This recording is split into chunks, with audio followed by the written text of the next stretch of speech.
Menikahi Hot Om. Bab 056. Kok cepet, Dim? Ucap Haris ketika melihat sang putra yang kembali melangkah menghampirinya. Iya, Pak. Udah selesai kangennya. Yang penting udah lihat. Haris pun tersenyum. Mengacak rambut Dimas dengan gemas. Ya udah. Kamu udah sarapan? Mendengar pertanyaan dari sang papa barulah Dimas sadar kalau ia disuruh ke rumah Haris untuk mengundangnya sarapan. Belum, Pak, jawab Dimas. Dimas sampai lupa deh, Pak. Dimas disuruh Kak Mentari ke sini buat undang papa untuk sarapan bareng. Mau ya, Pak? Kening Haris pun berkerut dalam. Tumben, ada apa? Iya, Pak. Sarapan rame-rame. Buna sama Om Mahesa kan tadi malam nginep di sini. Biar ada teman Om Mahesa buat ngobrol. Haris mengangguk-anggukkan kepalanya. Oh, gitu. Boleh, deh. Ayo. Haris tentu saja tidak berinisiatif mengajak Fiona sebab sadar betul kalau istrinya itu tentu saja harus mengasuh dua putra kembarnya. Bisa repot kalau perempuan itu ikut. Pikirnya. Ayo, Pak. Dimas pun menggandeng Haris, lelaki itu malah menggendong tubuh sang putra dan melangkahkan kakinya keluar rumah. Yai, udah lama nggak digendong papa. Seru Dimas kegirangan. Setidaknya duka akibat perlakuan Fiona sedikit terobati.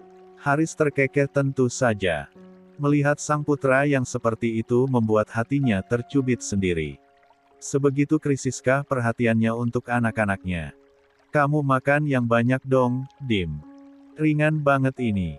Dimas makan banyak kok pas setiap hari. Apalagi sekarang disuapin mama terus. Makin semangat Dimas makannya. Kembali Haris tersenyum hangat. Andai saja Anggun tidak berselingkuh dan sampai menghasilkan anak di luar pernikahan mereka, mungkin penilaiannya terhadap perempuan itu akan jauh berbeda. Pagi, Pak, sapa Mentari pada sang ayah. Ya, hubungan keduanya kini lebih membaik daripada yang sebelumnya. Bukan tanpa alasan, Mentari mau berdamai karena sang papa menunjukkan perubahan yang berarti. Pun dengan ambisinya yang masih menginginkan keluarganya kembali bersatu dan memberikan hukuman terhadap Fiona. Entahlah, terhadap Fiona ia seolah tidak memiliki empati sama sekali. Kebenciannya sudah mengakar begitu dalam. Bahkan hanya dengan melihat wajah perempuan itu sekilas saja bisa membuatnya begitu muak. Pagi, Tari. Di depan taman depan rumah yang ditutupi kanopi full itu, Haris duduk di salah satu kursi panjang yang sudah disediakan. Ada begitu banyak makanan pagi itu. Bahkan membuat perut ayah kandung dari Mentari tersebut sampai keroncongan. Banyak banget masak, Tar. Iya? Dong, Pak. Masakan mama semua lo ini, Pak. Haris langsung tertegun. Mengingat kembali rasa masakan mantan istrinya yang begitu lezat. Bahkan masakan Fiona jauh berbeda dengan masakan yang bisa dihasilkan oleh Anggun. Oh, ya. Mentari mengangguk. Iya, Pak. Swear deh, Pak. Haris pun terkekeh mendengar celotehan dari Mentari. Oh, ya. Mana mamamu? Masih di dapur, Pak. Masih ada yang disiapin dikit lagi. Tidak lama kemudian keluar seorang art yang biasa membantu Anggun. Perempuan usia 40 tahunan itu meletakkan mangkuk sup di atas meja. Haris semakin tertegun saat menghirup aroma sup yang dulu sering Anggun buatkan untuknya. Ya, sup daging seperti ini adalah salah satu yang menjadi favoritnya. Sambelnya lupa dibawa, Jum. Teriak Fiona dari dalam. Iya? Nyah. Art bernama Jumilah tersebut langsung saja masuk ke dalam rumah dengan langkah yang tergopoh-gopoh. Tidak lama, keluar Anggun dengan masih menggunakan apron di tubuhnya. Seperti seorang koki, perempuan itu meletakkan nasi putih yang sudah ia salin dalam salah satu wadah besar.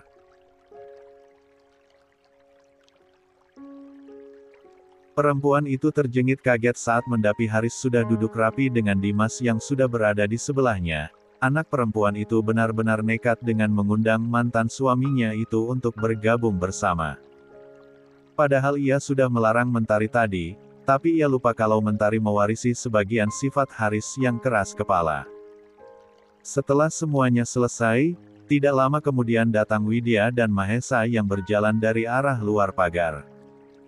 Suami istri tersebut itu tadi keluar sebentar untuk membeli buah-buahan di swalayan depan komplek. Wah, nyah. Ini mah namanya bukan sarapan bareng, tapi makan siang bareng. Udah jam 10 loh, nyah. Jumilah, sang asisten rumah tangga yang wataknya sangat ramah menambah ramai suasana. Ya udah sih, Jum. Sekalian dirapel aja. Kan gak ada salahnya. Jumilah pun terkekeh. Ia menghampiri Widya untuk mengambil alih buah yang sudah anak majikannya itu beli. Kulitnya dikupas semua ya, Mbok. Apel, pir, semuanya dicuci bersih kak dikupas. Khawatir ada pengawetnya. Siap laksanakan, Non. Semua orang pun duduk di tempatnya masing-masing. Bangku yang sudah terisi penuh pun membuat Anggun mau tidak mau duduk di depan Haris. Jum, jangan lama-lama ngupas buahnya. Sekalian makan kamu.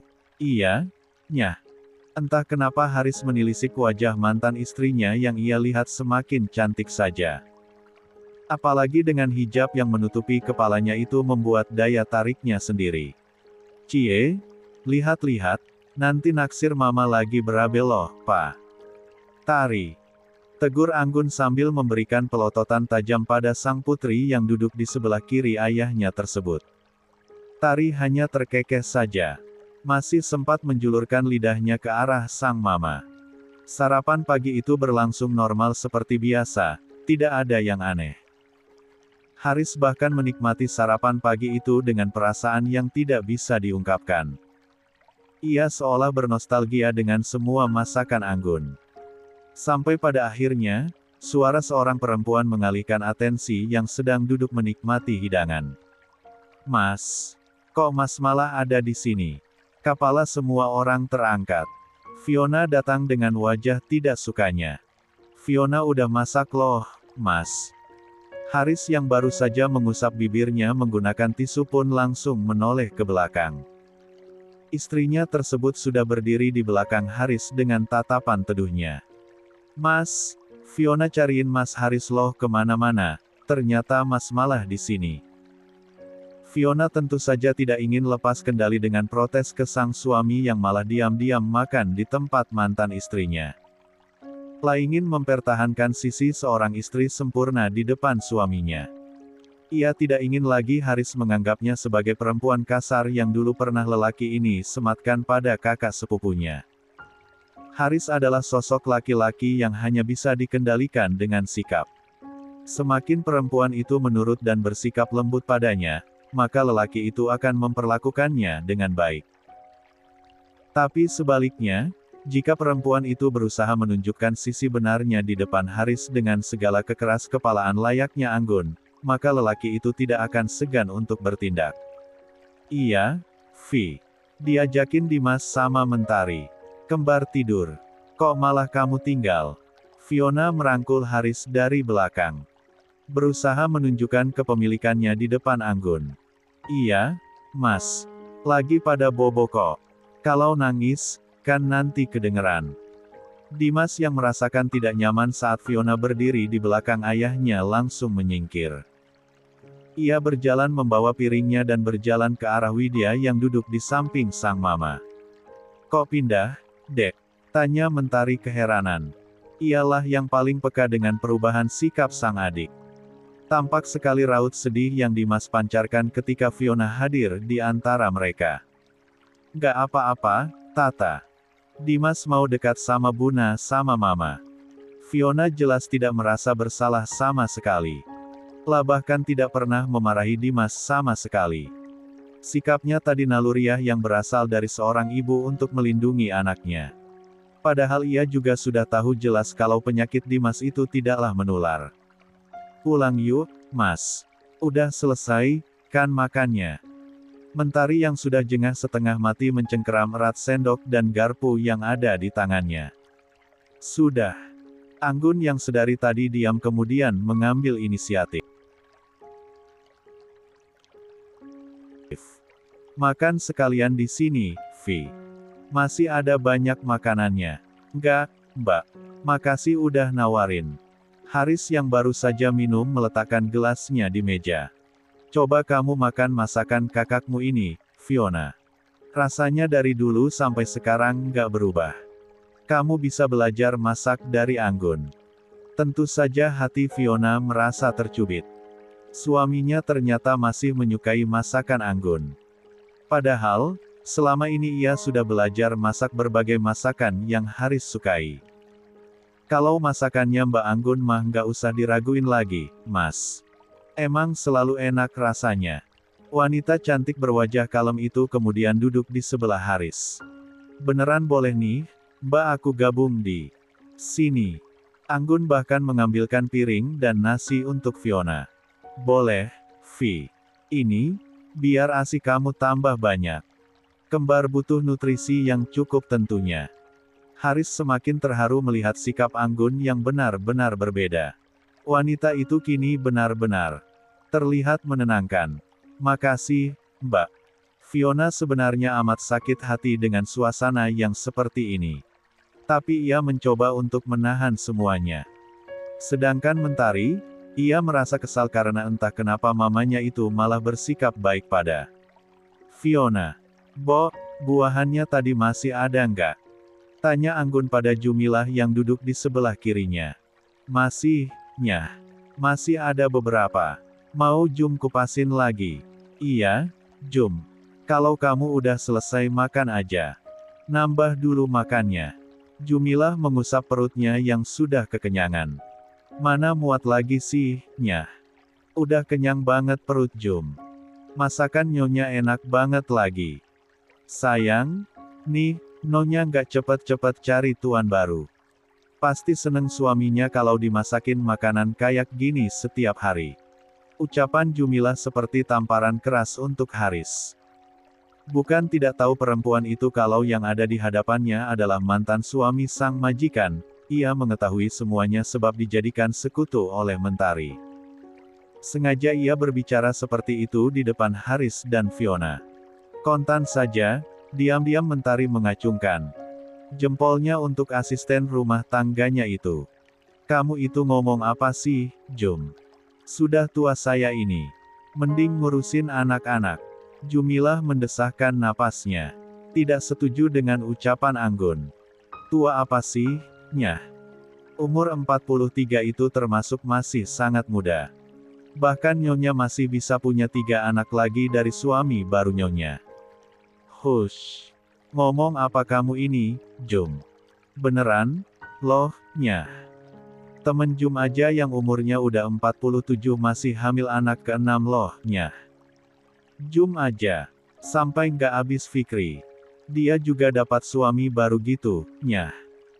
Fiona yang sedang menikmati makanan yang tidak ia tampik kelezatannya itu pun ikut menimpali. Iya, Mbak. Mbak masih muda. Gak ada salahnya kalau punya pendamping yang bisa jagain Mbak dan nemenin Mbak di hari tua. Yang diomongin Jumilah nggak salah. Jumilah sudah melipir ke dapur untuk mengupas buah. Ia mencari zona aman karena sepertinya bensin yang ia siram disambut dengan api yang siap membakar.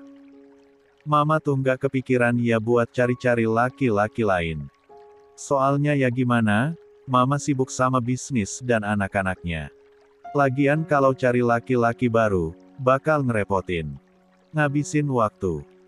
Soalnya nih zaman sekarang, walau suami itu kayaknya yang udah setia banget sama istri, tapi pelakor punya sejuta cara buat ngerusakin rumah tangga. Mana lebih berani dan gak tahu diri lagi. Cengkeraman sendok di tangan Fiona pun menguat. Tentu dia tahu kalau ucapan Mentari ditujukan padanya. Tari, tegur Anggun supaya tidak memulai keributan. Dan untung saja kali ini anaknya itu menuruti ucapan sang ibu untuk tidak melanjutkan kata-kata tajamnya. Sedangkan Haris kembali menghela napasnya pelan. Ia tahu pertikaian ini tidak akan pernah ada habisnya. Tapi setidaknya ia patut bersyukur karena anak-anaknya itu masih mau menghargainya. Tidak lama berselang, Terdengar suara teriakan bayi yang begitu nyaring. Fiona yang panik hendak bergegas pulang padahal makanannya masih banyak. Biar Widya aja, Tante, ucap Widya berinisiatif untuk membiarkan Fiona menghabiskan makanannya. Lagi pula ia belum pernah melihat kembar sejak pertama kali lahir. Gak usah, Bun. Biar Tante aja. Biar aja Widya yang jaga dulu, Vi. Habiskan dulu makananmu, tegur Haris yang ikut menimpali. Widya pun kemudian beranjak dari kursinya. Lah menggandeng Dimas untuk ia ajak serta. Yuk, Dek. Namun Dimas menggeleng. Dia tidak mau sama sekali. Enggak, Buna. Dimas di sini aja. Mentari tentu saja merasa heran. Sebab setahunnya Dimas paling senang bermain dengan si kembar. Ya, Dimas memang akan leluasa bermain dengan adik-adiknya jika sang ayah yang sedang menjaga. Tidak seperti Fiona yang malah memberikan teguran walau teguran itu terdengar begitu halus. Tumben, Dek? Tanya Mentari ingin tahu. Enggak apa-apa, Tata. Dimas mau sama Mama. Makanan Dimas juga belum habis. Mau minta suapin Mama. Anggun pun tersenyum. Lia, sini Mama suapin, sayang. Tetap saja ada yang mengganjal bagi Mentari. Sebab sangat tidak biasanya adiknya itu seperti itu. Juga, ia melihat ekspresi Dimas yang begitu tampak sedih sejak kedatangan Fiona. Ia tidak bisa diam saja, ia harus mencari tahu setelah ini. Jika diamnya Dimas karena pelakor itu, maka ia tidak akan segan untuk memakinya lagi dan bahkan mengadu domba ayahnya dan perempuan itu. Sementara semua orang masih berada di teras rumah Anggun, Widya sudah asik menimang sang adik. Langsung diem sama kamu, sayang. Mahesa yang juga ikut menemani Widya, melihat bagaimana sang istri bisa dengan sangat mudah menenangkan sang adik. Widya tersenyum. Lah bawa bibirnya tuk mengecup batita mungil tersebut. Widya kapan dikasih yang kayak gini, ya, Mas? Mahesa mengecup puncak kepala Widya. Segera, sayang. Kita usaha dulu semaksimal mungkin. Kalau belum dapat juga, nggak ada salahnya kita cari cara lain. Widya mengernyit. Cara lain. Apa itu, Mas? Tangan lelaki itu membelai pundak istrinya dengan begitu lembut. Bayi tabung misalnya. Itu juga salah satu bentuk upaya. Nggak ada salahnya kalau kita coba. Widya menghela napasnya dalam. Segitu nggak bisanya Widya hamim sampai harus pakai cara itu, Mas. Mahesa kemudian memeluk tubuh ramping yang sedang menggendong bayi itu dari belakang. Itu salah satu upaya yang bisa kita coba. Tapi semua tergantung kamu. Yang akan menjalani kehamilan itu kamu.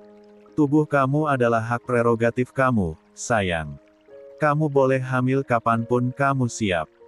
Dan kamu nggak perlu memenuhi ekspektasi seseorang kalau itu memang belum jadi goals kamu.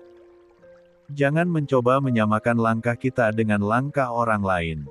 Bakalan lelah, sayang. Widya merenungi ucapan suaminya. Yang dikatakan Mahesa memang benarlah adanya. Selama ini ia hanya bisa fokus untuk satu hal dan mencari cara agar supaya bisa hamil. Bahkan pendidikan sudah tidak mencari prioritas baginya. Tapi kasihan Eyang Putri sama Eyang Kakung yang nanya terus kapan kita kasih mereka cicit, Mas. Widya, rasanya nggak tega. Dan Widya rasanya gagal jadi menantu karena nggak bisa bikin keluarga suami Widya bahagia. Mahesa menumpukan dagunya di puncak kepala sang istri. Siapa yang bilang kamu gagal jadi menantu? Tanya Mahesa lembut. Siapa juga yang bilang kamu nggak bisa bikin keluarga suami kamu ini bahagia? Mama sampai berucap syukur berulang kali karena Mas beristrikan kamu. Dapat daun muda yang cantiknya nggak kira-kira. Jadi kalau nanti anaknya udah jadi kakek, istrinya masih segar. Masih. Widya memberengut. Tapi tak ayal ucapan Mahesa itu membuatnya merona. Mas itu juga ganteng. Banget tahu. Makin tua makin ganteng. Dulu pas Widya naksir Mas Mahesa, Mas itu udah ganteng banget. Ya, walaupun galaknya ampun-ampunan. Mahesa tertawa kecil mendengar ucapan istrinya. Ja semakin gemas saja pada istri cantiknya ini. Dulu udah ganteng banget, ya. Kalau sekarang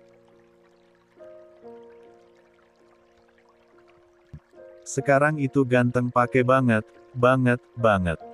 Mahesa makin tergelak dalam tawanya.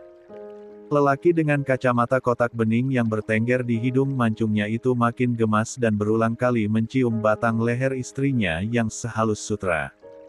Bisa aja kamu. Segitunya kamu fans sama Mas. Widya mengerucutkan bibirnya. Ia pun berbalik dan menatap wajah tampan suaminya tersebut. Gak fans, sih, tapi penasaran kombinasi aku dan kamu itu akan jadi seperti apa. Mahesa menatap sepasang manik bulat istrinya itu dengan dalam.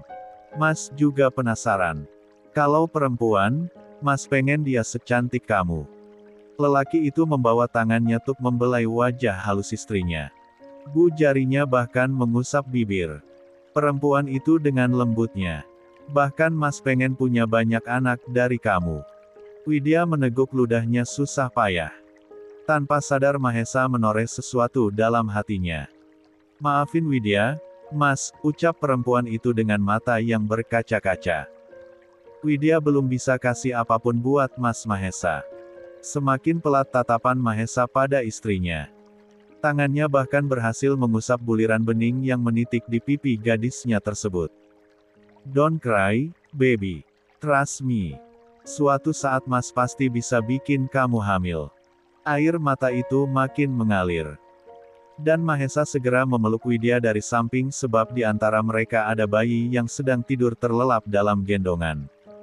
Kap, kecupan di pepipis Widya kembali didaratkan. Mahesa ingin menunjukkan betapa sayang dan besar cintanya untuk istrinya ini.